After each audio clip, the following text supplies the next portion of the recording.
Hello and welcome back to this damn full idealistic crusade.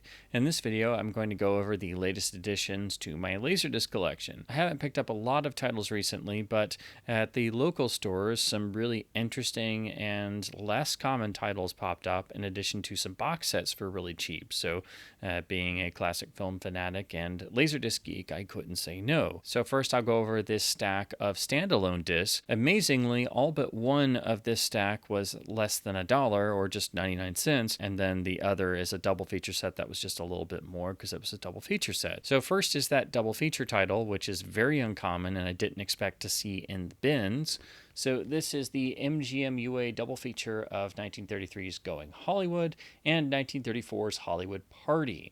And this is essentially pairing two films together that aren't exactly related, except that they are more comedic. The Going Hollywood is a Marion Davies and Bing Crosby vehicle that was actually directed by the legendary Raoul Walsh. And Hollywood Party is notable for being Laurel and Hardy, but also a variety of other major players, and even has a cameo from Mickey Mouse himself. So this is in the traditional MGM double feature style with the traditional gold bar across the top, and they've split the two color-tinted still poster images they've made, which obviously were designed for VHS dimensions, but it looks pretty good across an LD jacket. Inside, you've got a really nice gatefold with a section for each film, with a mixture of black and white and tinted stills, as MGM like to do. But this is one of their nicer ones because it's a later pressing where they've done a fancier listing for the chapter stops, which are all contained in the center and have this sort of program look to them. The films are spread across two discs and they run right into one another, but nicely they do actually have the trailer for each at the end of the overall program. And then we get a typical MGM rear cover with more color tinted stills and their typical layout. So you get the basic information blurb and the credits for each of the films. These are, of course, transfers of the era of whatever elements they had, but they do have PCM mono digital soundtracks, so the soundtracks will be lossless compared to any potential DVD versions being lossy. And, of course, DVD iterations typically would just be recycling Laserdisc masters. So this is a very uncommon double feature. I don't think they made too many of these, and it seems to typically sell for $20 or more on eBay. So this was a really nice find of some really obscure films that I've been wanting to see. So this is one for my Laurel and Hardy collection and one for my Raoul Walsh collection. Moving on to more titles by director, this one was really more of just a curiosity pickup because I was curious about the transfer and wondered what the audio might be like.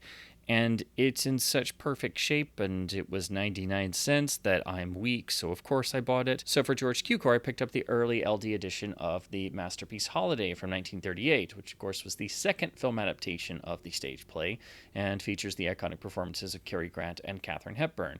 This is an older RCA Columbia disc, so it's got their traditional style, basically expanding what they used for VHS. The blue background actually is pretty nice in this copy because it is in a really mint condition and still in the original shrink wrap. So you've got vintage advertising material and the jacket looks pretty nice. But of course, this being an older Columbia disc, it's analog audio only, and the transfer is going to entirely depend on the quality of the print source they had. So I just picked this up out of curiosity to check the transfer and check the audio track, see what it was like, compare it to the later versions, and of course the Criterion Blu-ray as well.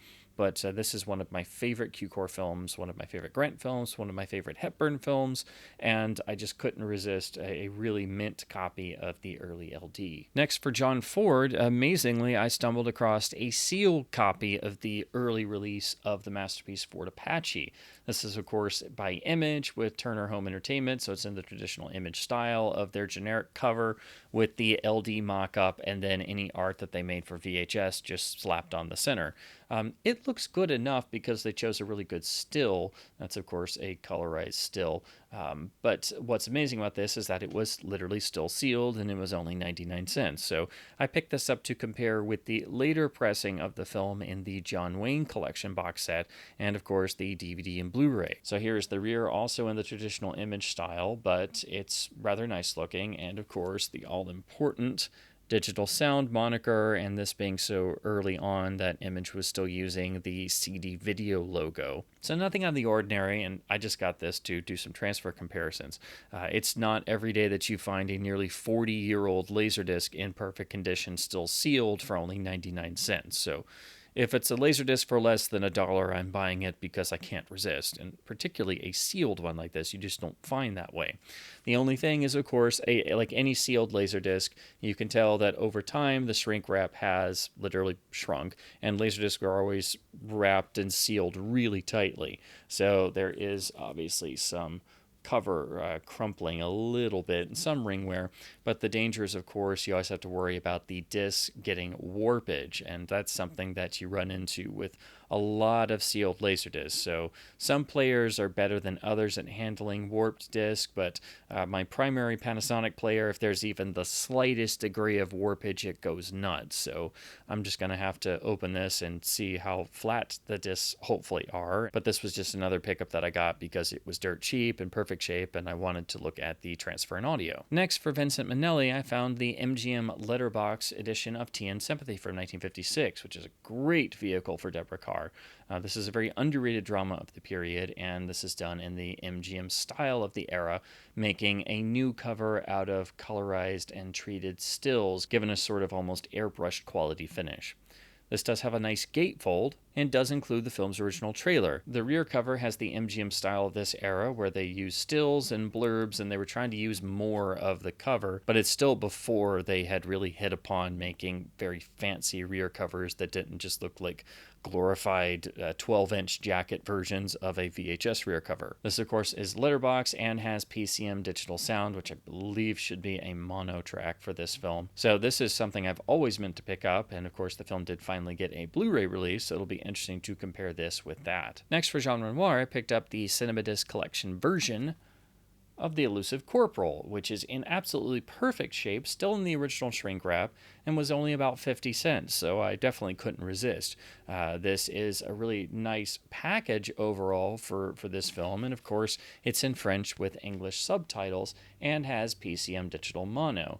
The only problem is it's not in the original aspect ratios. This is a 1962 film being presented in 4:3, so that's the one issue here, but it's not often that I find Cinemadisc collection editions in mint condition like this for less than $1 and a Renoir film to boot, so I had to pick this up. Now for the two standalone titles, I found 1934's The Rise of Catherine the Great, starring Douglas Fairbanks Jr. and Flora Robeson, and of course produced by Alexander Korda. This is from the Samuel Goldwyn collection line, which was also handled by Image at this time, which is why it's in the standard Image mock-up sleeve. But the image of Fairbanks that they've used is quite nice. So it basically is trying to make an Image jacket look a little bit more classy. The rear is also the Image style, but on a black background and given the Goldwyn logo once again. This is an absolutely mint condition, still in the original shrink wrap, and has a PCM digital mono soundtrack, so it'll be interesting to finally see this film on the LD edition, where of course the transfer will entirely depend on the quality of the source used. And then last is a late release that was in perfect shape for super cheap, so I certainly couldn't resist, as I generally make it a rule that if I find any late release and the price is good, then I will pick it up because it will most likely be a demo disc for Laserdisc picture quality or have a really good transfer, even if it's a film I may not typically be interested in. So this is 1998's The Object of My Affection, which is a rom-com with Jennifer Aniston and Paul Rudd, and a Fox release, which of course you see from the Fox widescreen banner as seen on all their late 90s releases, where they went to this sort of final version with the smaller searchlights in the center. This is a late release that is on the typical thin cardstock with very glossy cover, so it's difficult to get later releases like this with this kind of jacket where the jacket isn't really beat up. So this was a nice find for 99 cents. This is of course a 1998 film, so it's a very late release pressing, so it should have really nice picture quality. The only drawback is of course this was the 5.1 era, and a lot of these late release Laserdiscs, especially for rom-com sitcoms and non-action films would skip out on licensing Dolby Digital. So this does not have a Dolby 5.1 AC3 track. It's just got the Dolby Surround encoded matrix stereo PCM, which will still sound great, but of course when you compare this to say a DVD, those will typically have the 5.1. A lot of releases would do this, and sometimes certain Japanese pressings, especially of a lot of action films, would actually spring for the AC3 5.1 where the American release wouldn't.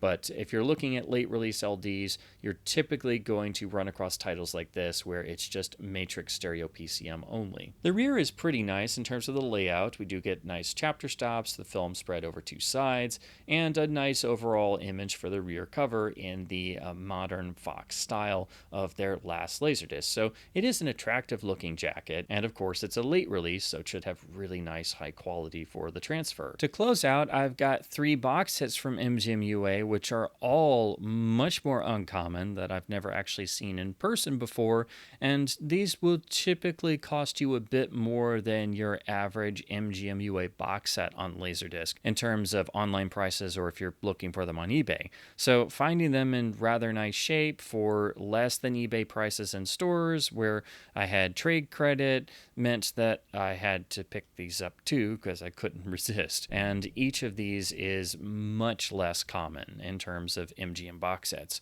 So the first is quite notable because it is the initial 1993 volume of the Forbidden Hollywood collection, which famously went on to the DVD era to go through multiple volumes, bringing together various pre-code classics and programs of pre-code classics that are held in the Warner Library.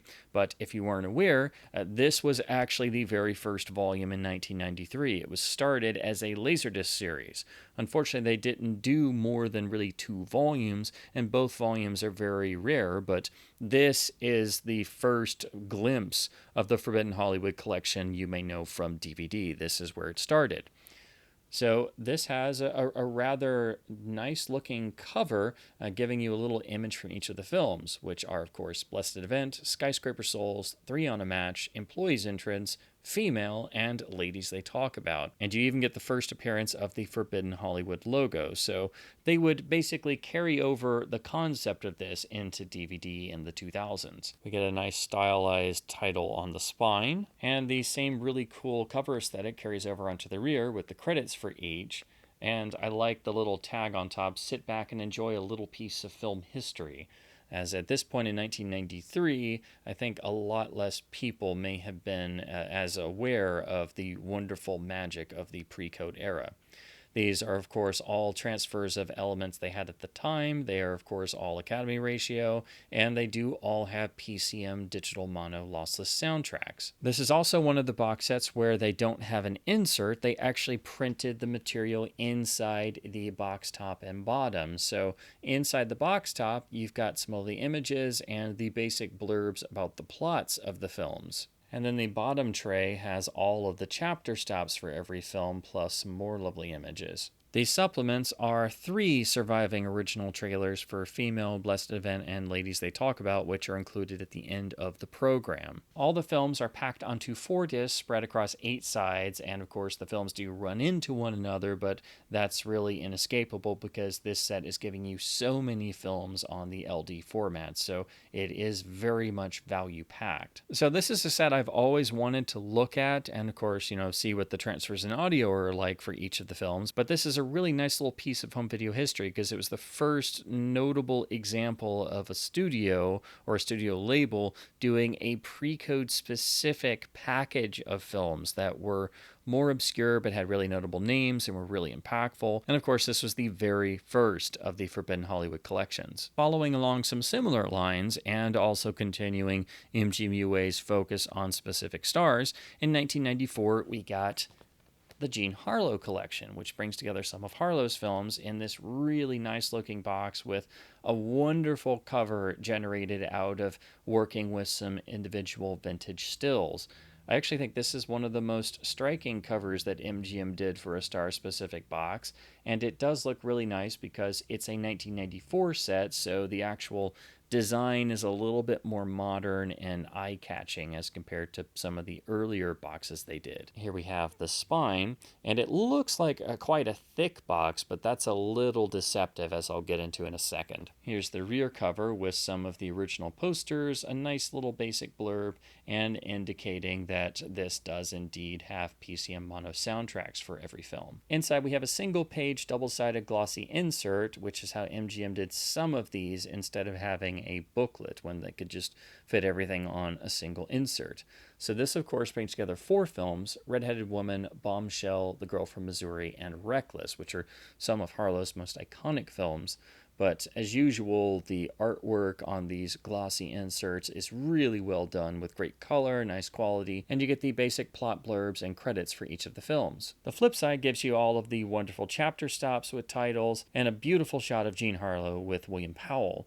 The films are spread across 6 sides, so basically 3 discs, but unfortunately there are no trailers. And that's what I meant about the box thickness being a little deceptive, because it's obviously designed to hold a ton of discs, but there's only 3 discs in here. So as compared to the Forbidden Hollywood set having 4 discs, so do keep that in mind. But you're still getting 4 films in this box. That's why they had to make it a box. But some of these MGM boxes would be thick and not be, fully stuffed to the brim, whereas others, the lid won't even stay on because there's, 4, 5, 6, 7, 8 discs crammed in there, and they're basically spilling out or pushing the lid off. This is a set I've always wanted to check out because I'm curious about the transfers in the audio, but also I just really love what they did with the cover, and it being a 1994 box, it's not as common, so you don't really see it pop up in the bins, and on eBay it's one of the ones that's usually closer to $20 or $30. And then last, another MGM UA 1994 Laserdisc box set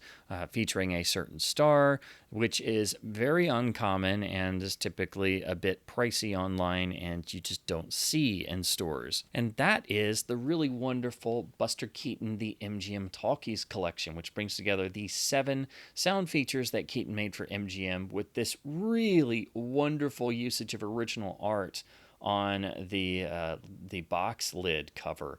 This is a sturdier box than the others because it's a 1994 pressing, and there's more films and more discs, so they seem to have given this more of the premium flair. Plus, like the others, it's got the slight sort of gloss finish to it. So this is a really striking box that also makes for a wonderful display piece. Here we have the spine, and I have to say that the box design is very reminiscent of how MGM did the Golden Age of Looney Tunes boxes. The rear cover is really wonderfully done with some original lobby cards and posters and a basic description, so it's obviously much fancier than the older style of MGM rear covers. This also lets you know it's a 5-disc set with PCM lossless mono soundtracks for everything. Inside we have another single-page glossy, beautifully done insert, which tells you about the 7 films, which are of course Free and Easy, Doughboys, Parlor, Bedroom, and Bath, Sidewalks of New York, The Passionate Plumber, Speak Easily, and what? No beer? And you get the basic description and credits of each with the same beautiful stylized art to match the actual box. And then we get the chapter stops for each film with more images. So while these are the lesser regarded and less discussed Keaton MGM sound films after his sort of golden age period, they are still very important and full of funny moments and at least some of the old Keaton charm and spark to them. So having this lovely Laserdisc collection bringing them all together with such wonderful packaging and artwork is definitely one of the more impressive MGM box sets of the era. It's also not very common, so it doesn't really pop up, and it's definitely the priciest of these 3 already uncommon box sets that I managed to pick up. So this is always one that I wanted to find to look at the transfers, compare them to other things, and I just didn't expect to literally find it on the shelf in a store for rather cheap when I had some trade credit burning a hole in my pocket. So this was a wonderful find, and again, it's just a lovely box set package. So that's it for this particular update to my Laserdisc collection. Again, it's not a lot of titles, but they're all rather notable ones, and I even managed to find some early pressings in really great shape or sealed, and some late releases in addition to these really nice, very uncommon box sets. So it just goes to show you that you never know what might turn up at your local stores or what might get traded in, and it pays to just always check your store's Laserdisc section if they have one, or ask somebody at the front if they may happen to have any Laserdisc mixed in with the records or Blu-rays and DVDs, because again, you just never know what might pop up. So as always, I hope my babblings about classic films and the fun of collecting the Laserdisc format has been at least somewhat fun and informative. I hope this encourages everyone to perhaps dig into their collections again and play something that you haven't watched in a while, or try a completely new disc instead of just, letting it gather dust on the shelf. Please keep supporting your local independent stores because they need all of the support you can give them. Keep enjoying the magical fun of the Laserdisc format. Keep your discs spinning, keep your players going, and as always, thank you ever so much for watching.